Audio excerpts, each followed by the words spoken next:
నమస్తే, welcome to NH media. ముందుగా headlines.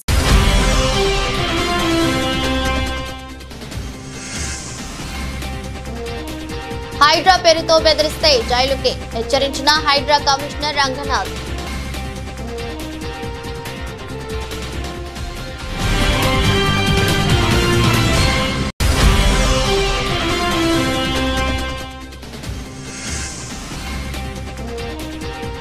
బుడమేరుకు మళ్లీ వరద, లోకేష్ కు చంద్రబాబు కీలక ఆదేశాలు.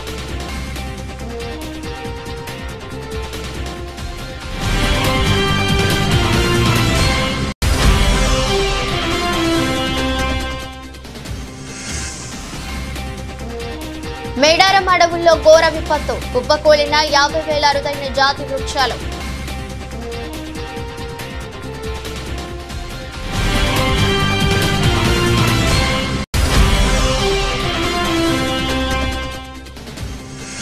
వరదలు అడ్డుకోవడంలో విఫలం, 30 మందిని ఉరి తీయించిన North Korea supreme leader Kim Jong ఉన్.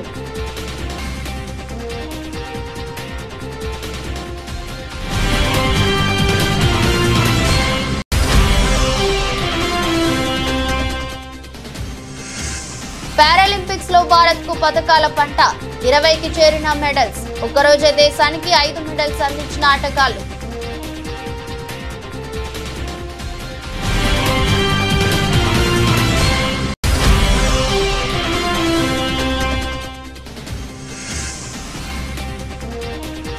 వరుస లాభాలకు బ్రేక్, నష్టాల బాటలో దేశీయ సూచీలు.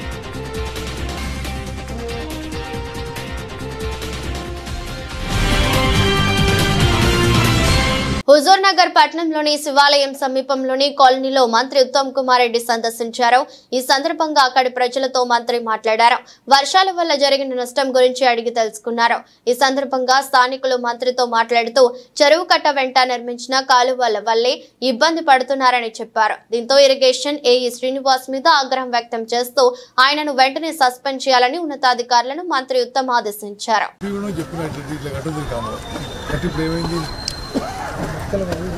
Suspended now. ఇక్కడ ఉన్న ఏఈ శ్రీనివాస్ సస్పెండ్ చేయండి. అతని నెగ్లిజెన్స్ వల్ల జనానికి చాలా ఇబ్బంది అవుతుంది. ఓకే,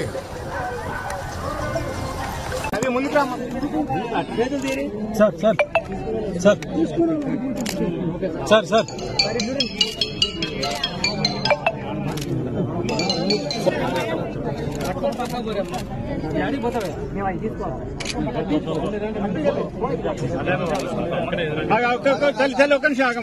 కీసర ఎంపీడీఓ కార్యాలయంలో కళ్యాణ్ లక్ష్మి షాదీ ముబారక్ చెక్లను మేడ్చల్ ఎమ్మెల్యే మల్లారెడ్డితో కలిసి మల్కాజ్గిరి పార్లమెంట్ సభ్యులు ఈటెల రాజేందర్ అందజేశారు.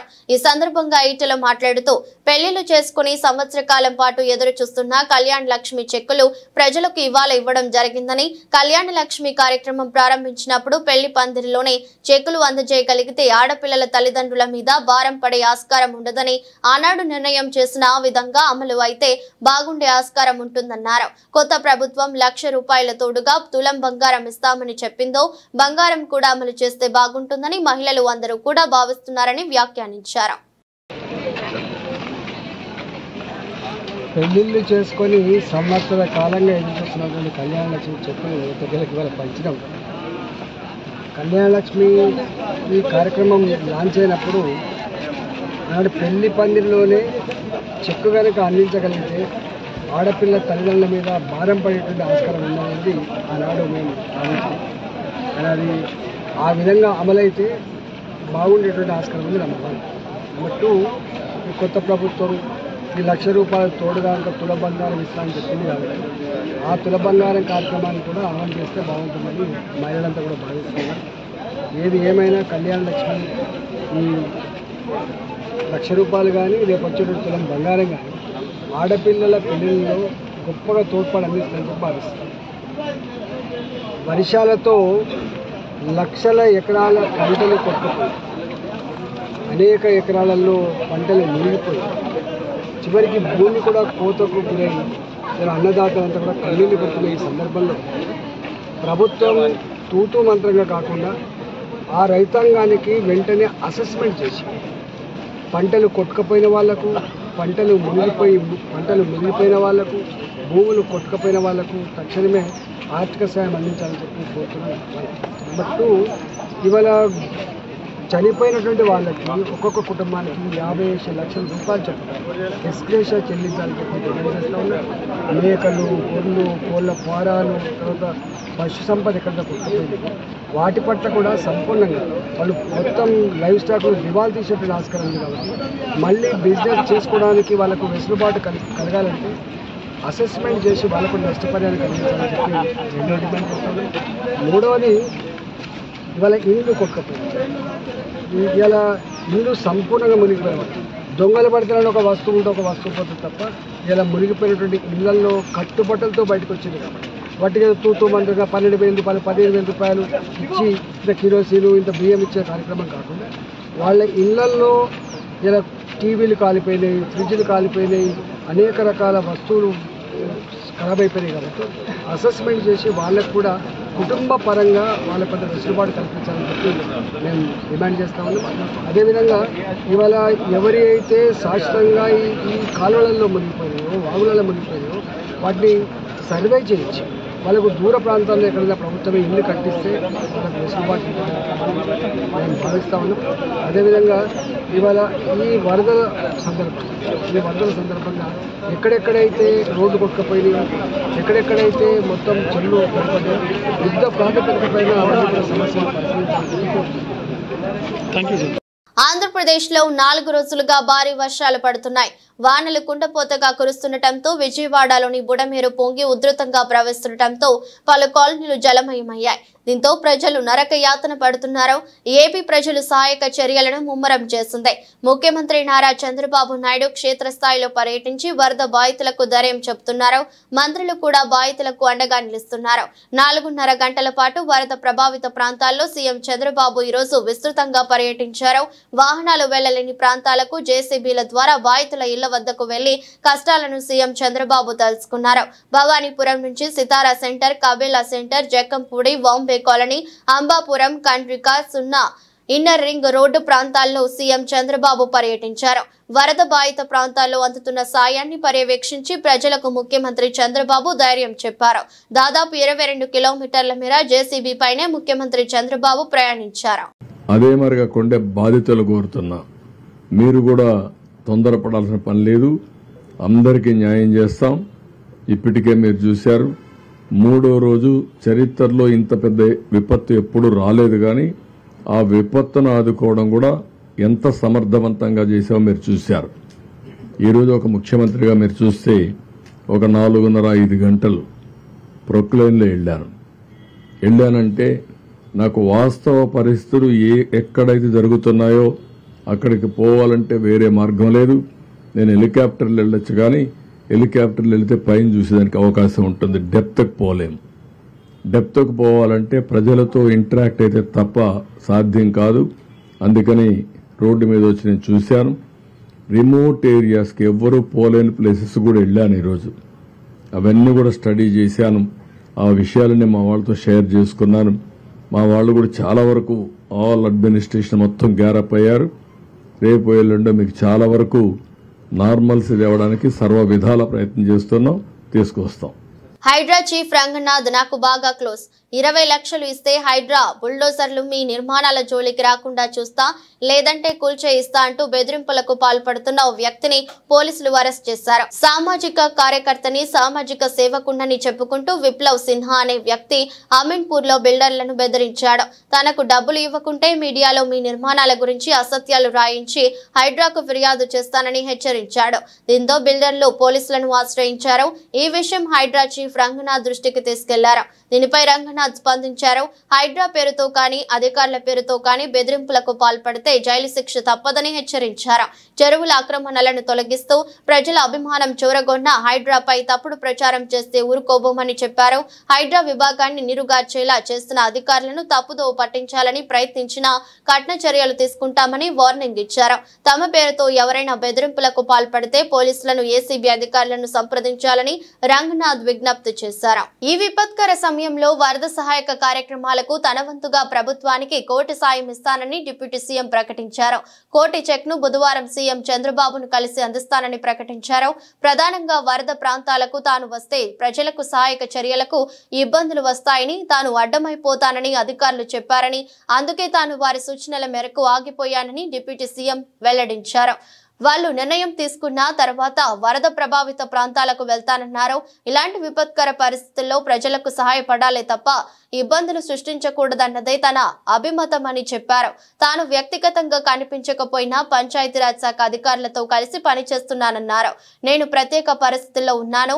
ప్రజలకు ధైర్యం చెప్పడానికి ఒకసారి రోడ్డు మీదకు వెళ్తే పరిస్థితి వేరేలా ఉంటుంది. రెస్క్యూ ఆపరేషన్లకు ఇబ్బందులు రాకూడదని నేను ఆగిపోయాను. కొందరు అనాలి కాబట్టి అంటున్నారు అని పవన్ వ్యాఖ్యానించారు. అనుకున్నప్పుడు అందరూ ఏమన్నారంటే, మీరు వస్తే ఇది మాకు రిలీఫ్ ఆపరేషన్స్కి ఇబ్బంది అయిపోద్ది, మాకు దయచేసి మీరు ఈ రిలీఫ్ ఆపరేషన్ మీరు అడ్డమైపోతారని చెప్పేసి వారి సూచన మేరకు నేను ఆగిపోవాల్సి వచ్చింది. ఇప్పుడు కూడా ఒకసారి వాళ్ళ నిర్ణయం తీసుకొని వాళ్ళు టేక్ కాల్ వెళ్తే అది సహాయపడాలి, కానీ మళ్ళీ ఇంకొక కేయాటిక్ మీకు తెలుసు కదా, అందుకని దాన్ని దృష్టిలో పెట్టుకుని కొంచెం చట్టపాయిస్తున్నాను అంత విషయం లేదు. కొంచెం ఇబ్బంది లేదంటే ముందు మెయిన్ అధికారులు పాపం గత 72 గంటల నుంచి వాళ్ళు నలిగిపోతాను నిద్రాహారాలు లేకుండా. సో వాళ్ళని దృష్టిలో పెట్టుకొని మళ్ళీ నేను వెళ్ళి సహాయపడాలి, కానీ మళ్ళీ అది అదనపు బరువు అయితే మళ్ళీ ఆ రెస్క్యూ ఆపరేషన్స్ ఇబ్బంది కలగకూడదని చెప్పి నేను దాన్ని దృష్టిలో పెట్టుకొని నేను స్వయంగా పర్యవేక్షిస్తున్నాను. సార్ 4 రోజులుగా పవన్ కళ్యాణ్ ఉప ముఖ్యమంత్రి కాలేదు, ఎక్కడ వెళ్ళని చెప్పి విపక్షాలు ఆరోపణ చేస్తున్నాయి, బాధితులను పట్టించుకోలేదని చెప్పేసి ఆరోపిస్తున్నాయి. ఏం చెప్తారు? ఫిజికల్గా మీకు కనిపించడం పద్ధతి అంటే వాళ్ళు ఏమనుకుంటారు, నేను బోట్ వేసుకొని రెస్క్యూ చేయడం కుదరదు కదా, ఆ బాధ్యత లేకుండా ఎందుకంటే అది ఏంటంటే అనాలి కాబట్టి అంటమే తప్ప ఎంటైర్ మీరు చూస్తే మా పిఆర్ మెషినరీ, మన పిఆర్ పంచాయతీరాజ్ మెషినరీ మొత్తం ఎంటైర్ వర్క్ చేస్తూ ఉన్నాం మా సైడ్ నుంచి. అంటే అట్లా కదా సార్, ధైర్యం చెప్పడానికి కూడా రాలేదని చెప్పేసి వాళ్ళు ఆరోపణ చేస్తున్నారు కదా మీ నుంచి. అది నేను అట్లా అనుకోవట్లేదు. అంటే ఏమైపోతుంది, ధైర్యం చెప్పడానికి వెళ్ళి ఒక్కసారి మీద పడ్డారు అనుకోండి, పరిస్థితులు ఎలా ఉంటాయంటే, నేను మొన్న పింఛన్ ర్యాంప్ దీనికి వెళ్ళాను. నేను వెళ్ళి సహాయ కార్యక్రమం అంటే నేను ఒక ప్రత్యేకమైన పరిస్థితుల్లో ఉన్నాను, అది మీరు అర్థం చేసుకోవాలి. ఇప్పుడు నేను వెళ్ళి కూర్చుంటే వెళ్ళిపోదని రెస్క్యూ ఆపరేషన్స్కి ఇబ్బంది కలగకూడదన్నది ఒకటే నన్ను, ఆ సూచన ఒకటి నన్ను ఆపినాను, అంతమించి వేరే అవ్వలేదు. బెల్ట్ షాపుల నిర్మూలనను పటిష్టంగా నిర్వహించిన గ్రామస్తులను మునుగోడు శాసనసభ్యులు కోమటిరెడ్డి రాజగోపాల్ రెడ్డి సన్మానించారు. మునుగోడులోని తన వ్యక్తిగత క్యాంపు కార్యాలయంలో మునుగోడు మండల కచ్చలారపురం గ్రామంలో ఎమ్మెల్యే సూచనల మేరకు బెల్ట్ షాపులను సంపూర్ణంగా నిర్మూలించినందున గాను ఆ గ్రామంలోని కమిటీ సభ్యులను శాలువాతో సన్మానించారు. వెంటనే గ్రామాభివృద్ధికి 10 లక్షల రూపాయల నిధులను మంజూరు చేశారు. మునుగోడు మండలం జక్కలవారిగూడెం గ్రామస్తులను కూడా శాలువాలతో సన్మానించి వెంటనే అభివృద్ధి కోసం 10 లక్షల రూపాయల నిధులను మంజూరు చేశారు. బెల్ట్ షాపులను నిర్మూలించిన గ్రామాలకు మొదటి ప్రాధాన్యతగా అభివృద్ధి నిధులు కేటాయిస్తానని, గతంలో చెప్పిన విధంగానే బెల్ట్ షాపులు నిర్మూలించిన గ్రామస్తులను పిలిపించుకుని గౌరవంగా సన్మానించి అభివృద్ధికి నిధులు కేటాయించారు. బెల్ట్ షాపులు నిర్మూలించిన గ్రామాలపై ప్రత్యేక శ్రద్ధ ఉంటుందని ఈ సందర్భంగా తెలిపారు.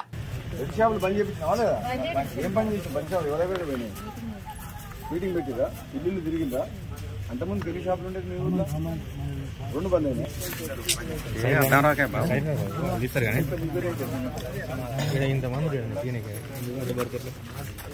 ఏమేం కావాలని పెట్టమని చెప్తున్నాం కదా, పెళ్లి షాపులు బంద్ చేసిన ఊళ్ళలో అడిషనల్గా 10 లక్షలు ఇస్తాం, అట్లా పని చేస్తారు చూద్దాం.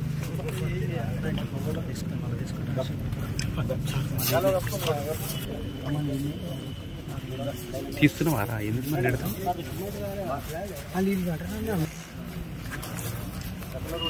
Okay sir. అకాల వర్షాల వల్ల మళ్లీ బుడమేరుకు వరద ప్రవాహం పెరిగింది. దీంతో బుడమేరుకు గండ్లు పడిన ప్రదేశంలో యుద్ధ ప్రాతిపదికన చర్యలకు అధికారులు ఉపక్రమించారు. కొండపల్లి శాంతినగర్ వద్ద బుడమేరుకి 3 చోట్ల గండ్లు పడ్డాయి.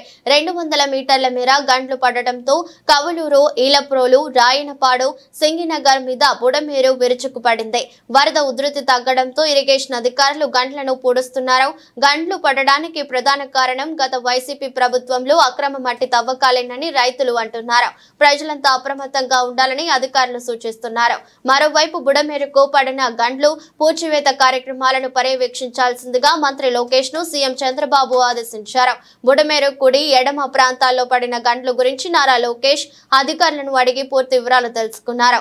వీలైనంత త్వరగా గండ్లు పూడ్చేందుకు తీసుకోవాల్సిన చర్యలపై అధికారులతో సమీక్ష నిర్వహించారు. గండ్లు పూడ్చివేత పనులను పర్యవేక్షించడానికి బుడమేరు వద్దకు లోకేష్ బయలుదేరి వెళ్లారు. మంత్రి లోకేష్ పర్యవేక్షణలో విజయవాడలో సహాయ చర్యలు యుద్ధ ప్రాతిపదికన కొనసాగుతున్నాయి. ఈ రోజు వరద బాధితులకు ఉదయమే ఇళ్లకు వెళ్లి 1200 మంది టీడీపీ కార్యకర్తలు టిఫిన్ పాలు అందజేశారు. వరద ప్రభావానికి గురైన 36 వార్డుల్లో మంత్రులు ఎమ్మెల్యేల ఆధ్వర్యంలో ముమ్మరంగా సహాయ కార్యక్రమాలు జరుగుతున్నాయి. భారీ వర్షాల కారణంగా జరిగిన నష్టానికి తమ వంతు బాసటగా నిలిచి తమ ఒక్కరోజు వేతనాన్ని ముఖ్యమంత్రి సహాయ నిధికి అందిస్తున్నట్లు ప్రకటించిన విషయం తెలిసిందే. ఈ క్రమంలో మహబూబాబాద్ జిల్లాలో ఉద్యోగ జేఏసీ సభ్యులు కలెక్టరేట్ లో కలిసి తమ వంతు సాయంగా ఒకరోజు మూల వేతనాన్ని ముఖ్యమంత్రి సహాయ నిధికి విరాళంగా ఇస్తున్నామని జేఏసీ సెక్రటరీ శ్రీనివాసరావు, చైర్మన్ జగదీశ్వర్లు తెలిపారు. జిల్లా కేంద్రంలోని కలెక్టరేట్ కార్యాలయంలో ఏర్పాటు చేసిన మీడియా సమావేశంలో మాట్లాడారు.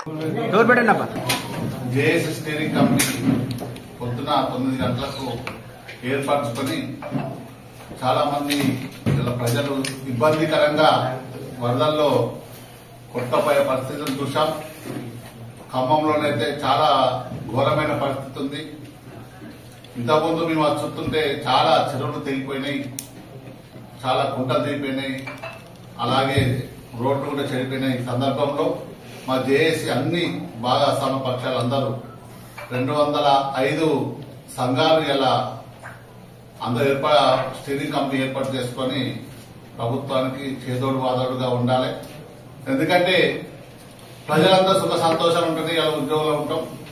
మన ప్రజలకు కష్టం వచ్చినప్పుడు ఉద్యోగంగా మన వంతు కర్తవ్యాన్ని నిర్వర్తించాలనే ఉద్దేశంతో, అలాగే ఇలా పని గంటలకు వీలు లేకుండా మా ఉద్యోగులు శ్రమిస్తున్నారు, కానీ ఆర్థికంగా కూడా ఆదుకోవాలనే ఉద్దేశంతో ఒకరోజు మూల వేతనాన్ని ఇవ్వడానికి జేఏసీ నిర్ణయించుకున్నది. ఇందులో ఉద్యోగులు, అలాగే గెస్టెడ్ అధికారులు, ఉపాధ్యాయులు, పెన్షన్లు, క్లాస్ 4 అవుట్ సోర్సింగ్ అందరూ మొత్తం యావత్తు తెలంగాణ ఉద్యోగులందరూ ఏకతాటిగా నిర్ణయం తీసుకోవడం జరిగింది. మన ప్రభుత్వానికి గౌరవనీయ రేవంత్ రెడ్డి గారికి సహాయ నిధి కొరకు, అంటే సాయం వృత్తాపక్కనే ఉంటుంది ప్రభుత్వానికి. ప్రభుత్వంలో మేము కూడా ప్రజల్లో భాగస్వామ్యం కావాలి, ప్రజలకు ఆదుకోవాలనే ఉద్దేశంతో ఒక్కరోజు మూల వేతనాన్ని 130 కోట్లు ప్రభుత్వానికి ఇవ్వడానికి నిర్ణయించుకుని అలా ముఖ్యమంత్రి గారిని కలవడం జరిగింది. తెలంగాణ రాష్ట్రంలోని ఉద్యోగ కమ్యూనిటీ పక్షాన ఉద్యోగ గెస్టెడ్, ఉపాధ్యాయ, అధ్యాపక, ఆచార్య, పెన్షనర్స్, అవుట్ సోర్సింగ్, కాంట్రాక్ట్ ఒక కమ్యూనిటీ కాదు, యావత్ ఉద్యోగ కమ్యూనిటీ పక్షాన సుమారుగా 6,50,000 మంది ఉద్యోగులు స్కేల్ ద్వారా ఉన్నారు. పెన్షనర్స్ తో కలుపుకొని మొత్తంగా కాంట్రాక్ట్, అవుట్ సోర్సింగ్ ప్రొవైడ్ 10 లక్షల కుటుంబాల నుంచి మేము ఈ రోజు ముఖ్యమంత్రి గారికి ఇక్కడ కలిసి ఒక్కరోజు మూల వేతనం అంటే 6,50,000 మంది ఉద్యోగులు ఇటు సుమారుగా 2,000 అంటే 130 కోట్ల రూపాయల అమౌంట్ ని, అది మాది వృతాభక్తిగా చిన్న అమౌంట్ కావచ్చు, ముఖ్యమంత్రి గారి నిధికి తెలంగాణ ప్రజల కొరకు మేము ప్రజల్లో భాగం, ప్రభుత్వంలో భాగం. ఒక పక్క విధులలో డే అండ్ నైట్ అవిశ్రామంగా 10 గంటలు ఎక్కువ పనిచేస్తూ అటు రోడ్స్ కావచ్చు, కూలిపోయిన ఇళ్లకు కావచ్చు, ప్రతిదీ మా అధికారులు, మా ఉద్యోగులు, మా కింది లెవెల్లో ఉన్న వర్కర్స్ దగ్గర నుంచి అందరూ కూడా పూర్తిగా ప్రభుత్వానికి మాన తెలంగాణ ముందు పునరావాసం కల్పించాలని చేస్తూ దానికి చేదోడు వాదోడుగా 130 కోట్లు సుమారుగా ఈరోజు ఇవ్వడం జరిగింది. కానీ మాకు ముఖ్యమంత్రి గారి ద్వారా ఇక్కడికి వచ్చాక మేము ఇవ్వడానికి వచ్చాము. ముఖ్యమంత్రి గారు స్వయంగా మనకు చాలా ఉన్నాయి మన డిమాండ్స్ అన్ని కూడా మనం విపులంగా సెక్రటరియట్ లో కూర్చొని అందరినీ పిలిచి ప్రశాంతంగా మనం చర్చించుకుందాం. ఇది విపత్కర పరిస్థితిలో మీరు ఇచ్చింది, ఇది చాలా సంతోషం. ఇట్లా ముందుకు రావాలి. అకాల వర్షాల వల్ల మళ్లీ బుడమేరుకు వరద ప్రవాహం పెరిగిందని ప్రజలంతా అప్రమత్తంగా ఉండాలని మైలవరం ఎమ్మెల్యే వసంత వెంకట కృష్ణ ప్రసాద్ విజ్ఞప్తి చేశారు. ఆయన బుధవారం మాట్లాడుతూ మంగళవారం రాత్రి బుధవారం తెల్లవారుజామున మైలవరం ఎగువ ప్రాంతమైన ఖమ్మం ఏరియాలో వర్షాలు పడటం వల్ల బుడమేరుకు 10,000 క్యూసెక్కుల నీటి ప్రవాహం వస్తుందన్నారు. కొండపల్లి శాంతినగర్ ఎర్రబడ్డి వద్ద ఉన్న చెరువు కట్ట కూడా తగ్గిందన్నారు. దయచేసి చెరువుల గొండ్లను తక్షణమే పూడ్చాలని విజ్ఞప్తి చేశారు. అలానే బుడమేరు పరివాహక ప్రాంత ప్రజలందరూ అప్రమత్తంగా ఉండాలని సూచించారు. తాను గొల్లపూడి మార్కెట్ యార్డులో ఉన్నానని అన్నారు. జకంపూడి కాలనీలోని వరద బాధితులకు ఆహారాన్ని పంపించే పనిలో నిమగ్నమై ఉన్నానన్నారు. అత్యవసరమైతే తనకు కాల్ చేయాలని విజ్ఞప్తి చేశారు. రాత్రి మన నియోజకవర్గ పరిధిలో అట్లాగే పైన ఖమ్మం జిల్లా పరిధిలో కూడా కొద్ది వర్షాలు పడినందువల్ల మళ్ళీ బుడమేరుకి దాదాపుగా ఇప్పుడు ఉన్నటువంటి ఆకస్మికంగా 10,000 క్యూసెక్కులు దగ్గర నీరు రావటం జరుగుతూ ఉంది. కొంచెం దయచేసి ప్రజలందరూ అప్రమత్తంగా ఉండాలి. వివిధ గ్రామాల్లో ఉన్న ప్రజలు మీ దగ్గర గండ్లు పడకుండా చూసుకోవాలి. ఇప్పుడే కొండపల్లిలో ఉన్నటువంటి ఎర్ర బ్రిడ్జి దగ్గర ఉన్న చెరువు దిగటం జరిగింది. అట్లాగే ఇప్పుడు కొన్ని ప్రాంతాల్లో ఎట్లాగో దిగినాయి నీళ్లు వృధాగా పోతా ఉన్నాయి. మళ్ళీ ఇప్పుడు ఈ వచ్చే పడే వర్షం పైనుంచి వచ్చేదైనా వరద ఉన్నందువల్ల కొత్తగా చెరువులను తెగే పరిస్థితి ఉంటుందేమో దయచేసి గమనించుకోవాలి. ఇప్పుడు బుడమేరకు దగ్గర 10,000 క్యూసెక్కులు నీళ్లు వస్తున్నాయి అనేది ఒక అంచనా. కాబట్టి దయచేసి పరివాహక ప్రాంతాల్లో ఉన్న ప్రజలందరూ దయచేసి అప్రమత్తంగా అండి. అక్కడ ఏ రకమైనటువంటి ఇబ్బంది జరగకుండా చూసుకోండి. ఉన్న చెరువులను ఏ రకంగా మనం గండ్లు పూడ్చుకొని ఆపుకోవాలో దయచేసి అందరూ ఈ వీడియోల ద్వారా నేను చెప్తున్న వాటన్నిటిని అర్థం చేసుకోండి. మీకు ఏ అత్యవసరమైన అవసరం ఉన్నా నాకు వెంటనే ఫోన్ చేయండి. నేను గొల్లపూడి మార్కెట్ యార్డ్లో ఉండి ఇక్కడ నుంచి ఈ ఫుడ్ సప్లైస్ కోఆర్డినేట్ చేసుకుని పంపిస్తా ఉన్నాను. ఇక్కడ గొల్లపూడిలోనే ఉన్నాను. మీకేమైనా అత్యవసర పరిస్థితి తలెత్తితే నాకు వెంటనే తెలియపరచవలసిందిగా కోరుకుంటా ఉన్నాను. ధన్యవాదాలు. కొల్లూరు మండలం వరద ప్రభావిత గ్రామాలు ఆవులవారిపాలెం, గాజులంక, పెసర్లంక గ్రామాల్లో కలెక్టర్ మరియు అధికారులతో కలిసి మాజీ మంత్రి వేమూరు శాసనసభ్యులు నక్క ఆనందబాబు ఇంటింటికి వెళ్లి వారికి అందుతున్న సహాయక కార్యక్రమం గురించి తెలుసుకున్నారు. అలాగే గ్రామాల్లో పారిశుద్ధ్య పనులు వెంటనే చేయాలని, గ్రామాల్లో మెడికల్ క్యాంపులు కంటిన్యూ చేయాలని అధికారులను ఆదేశించారు. ప్రజలు అధైర్యపడకుండా ధైర్యంగా ఉండాలని ప్రభుత్వం అన్ని విధాలా ఆదుకుంటుందని తెలిపారు. అలాగే అరవింద వారిదిపై రాకపోకలకు అంతరాయంగా ఉన్న చెత్తను ప్రొక్లైనర్ల సహాయంతో క్లియర్ చేసే పనులను దగ్గర ఉండి పర్యవేక్షించారు. వెళ్ళడానికి ఆ స్ట్రెచ్ ఒక 1 కిలోమీటర్ కొంచెం ఇబ్బందిగా చూద్దాం. నేను కూడా మాట్లాడతాను.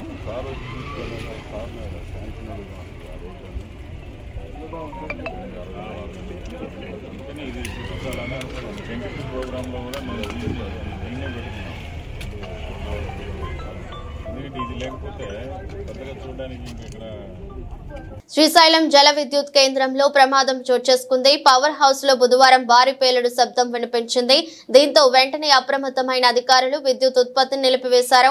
సాంకేతిక లోపం తలెత్తడంతో ఏదో నెంబర్ యూనిట్ లో విద్యుత్ ఉత్పత్తి నిలిపివేసినట్లు అధికారులు ప్రకటించారు. శ్రీశైలం విద్యుత్ కేంద్రంలో భారీ పేలుడు శబ్దం వినిపించడంతో విధుల్లో ఉన్న ఉద్యోగులు భయాందోళనకు గురయ్యారు. కాగా సాంకేతిక లోపంతో నిలిచిపోయిన విద్యుత్ ఉత్పత్తి యూనిట్ లో అధికారులు మరమ్మతు పనులు చేపట్టారు. ఈ పేలుడుకు సంబంధించిన పూర్తి వివరాలు తెలియాల్సి ఉంది. ములుగు జిల్లా తాడ్వాయి మండలం మేడారం అడవుల్లో సుమారు 50,000 చెట్లు నేలమట్టం అవ్వడం అధికార యంత్రాంగాన్ని తీవ్ర దిగ్భ్రాంతికి గురి చేసింది. అడవుల్లో పెద్ద ఎత్తున గాలి దుమారం, సుడిగాలుల బీభత్సంతో మహావృక్షాలు సైతం కుప్పకూలాయి. అయితే దీనికి సంబంధించిన వివరాలు ఆలస్యంగా వెలుగులోకి వచ్చాయి. ఆగస్టు 31న సాయంత్రం 6 నుండి 7 గంటల మధ్య మేడారం ప్రాంతంలో భారీ వర్షంతో పాటు బలమైన ఈదురు గాలులు వీచాయి. దీంతో ఏటూరు నాగారం మండలం కొండాయిగూడ్ నుండి మేడారం మీదుగా తాడ్వాయి మండలం గోనేపల్లి వరకు భారీ నష్టం జరిగింది. సుమారు 15 కిలోమీటర్ల పరిధిలో దాదాపు 150 హెక్టార్ల విస్తీర్ణంలో సుమారు 50,000 చెట్లు నెలకొరిగాయి. విషయం తెలుసుకున్న అటవీ శాఖ అధికారులు ఈ నెల 1న పరిశీలనకు వెళ్లి చూశారు.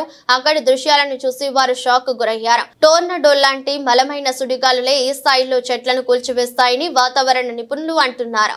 భారీ వృక్షాలు సైతం నేల కొరగడాన్ని బట్టి చూస్తే గంటకు 120 కిలోమీటర్ల వేగంతో వీచిన గాలులే కారణమై ఉండవచ్చని నిపుణులు అభిప్రాయపడ్డారు. ఈ ఘటనపై సమగ్ర విచారణ జరుపుతున్నట్లు అటవీ అధికారులు తెలిపారు.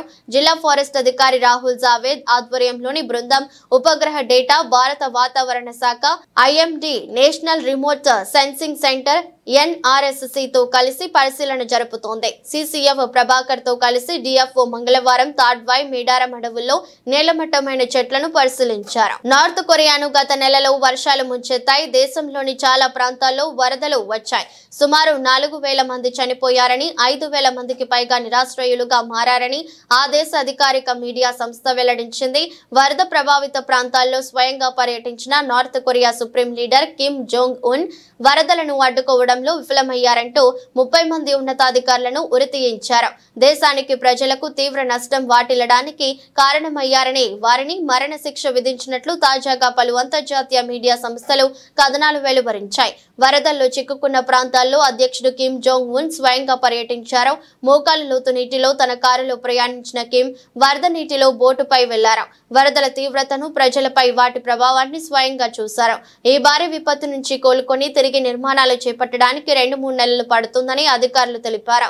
ఇంతటి భారీ విపత్తుకు అధికారుల నిర్లక్ష్యమే కారణమని కిమ్ ఆగ్రహం వ్యక్తం చేసినట్లు సమాచారం. పార్టీ చాంగాంగ్ ప్రావిన్స్ మాజీ కార్యదర్శి సహా మొత్తం 30 మంది ఉన్నతాధికారులపై కిమ్ మరణ శిక్ష విధించారని, గత నెలాఖరులోనే ఈ శిక్ష అమలు చేశారని నార్త్ కొరియా అధికారిక మీడియాను ఊటంకిస్తూ పలు అంతర్జాతీయ మీడియా సంస్థలు వార్తలు ప్రసారం చేశాయి. ప్యారిస్ లో జరుగుతున్న పారాలింపిక్స్ లో భారత అథ్లెట్లు అద్భుతంగా రాణిస్తున్నారు.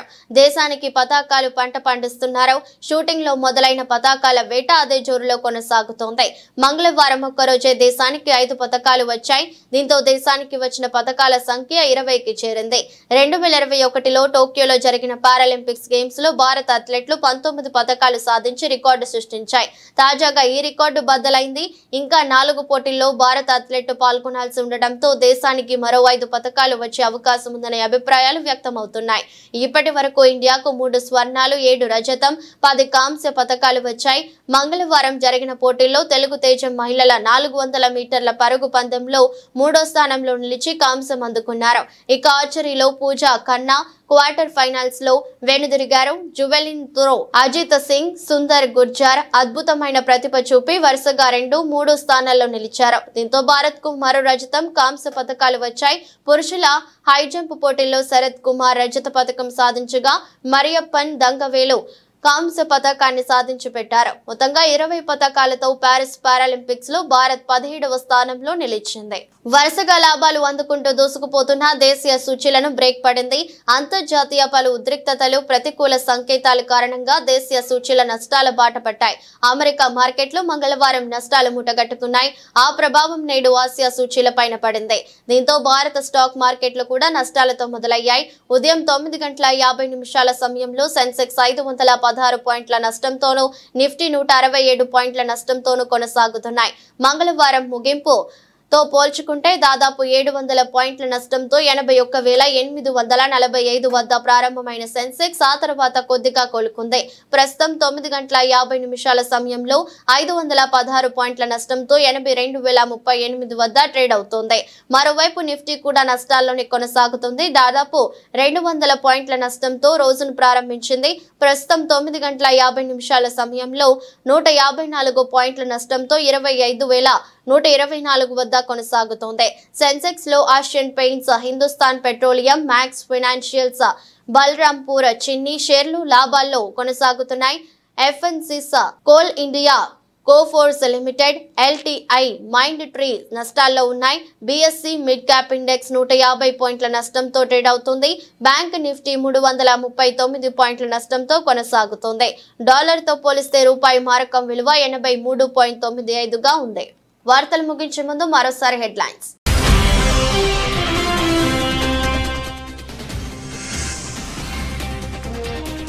హైడ్రా పేరుతో బెదిరిస్తే జైలుకి హెచ్చరించిన హైడ్రా కమిషనర్ రంగనాథ్.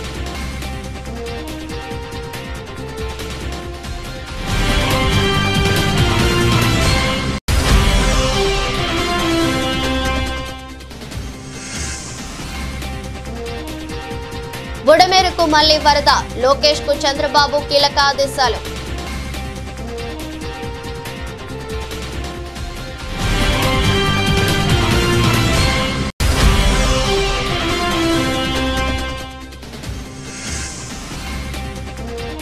మేడారం అడవుల్లో ఘోర విపత్తు కుప్పకూలిన 50,000 అరుదైన జాతి వృక్షాలు.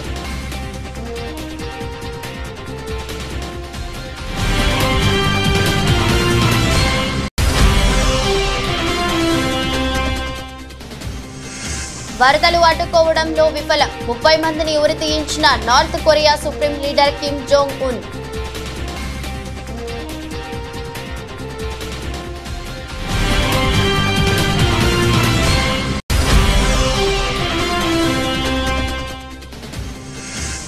పారాలింపిక్స్ లో భారత్ కు పథకాల పంట 20కి చేరిన మెడల్స్. ఒక్కరోజే దేశానికి 5 మెడల్స్ అందించిన ఆటగాళ్లు.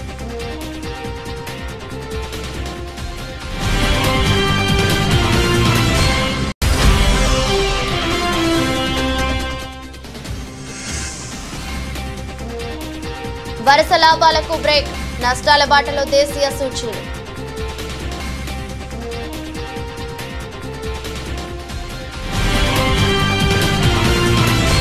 ఇదరస్ట్ బులెటిన్ మరో బులెటిన్లో మళ్ళీ కలుద్దాం. అంతవరకు సెలవు. నమస్కారం.